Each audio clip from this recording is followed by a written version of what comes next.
GetEquity app pricing explained what you get for your money. GetEquity is a platform that allows users to invest in startup equity and private companies. Most people assume this type of investing is expensive or out of reach, but GetEquity offers flexible, transparent pricing. The platform charges a standard 1-2% transaction fee when you invest in a startup, depending on the deal. There are no recurring monthly fees or account maintenance charges. For instance, investing $0 in a startup with a 2% fee would cost only upfront.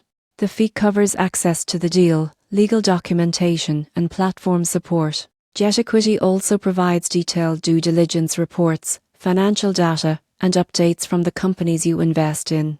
Users can track multiple startup investments in a single dashboard, monitor valuation changes, and receive notifications about funding rounds or exits. This level of transparency is critical in private equity investing. The surprising truth is that for a modest transaction fee, individual investors can access early-stage companies with high-growth potential opportunities that were once reserved for venture capital firms. Many underestimate the potential long-term returns from startup investing when using platforms like GetEquity. In conclusion, GetEquity app pricing is clear, one-time, and designed to give investors access to startup equity without excessive costs. Understanding transaction fees and platform features helps investors make informed choices and capitalize on private market opportunities.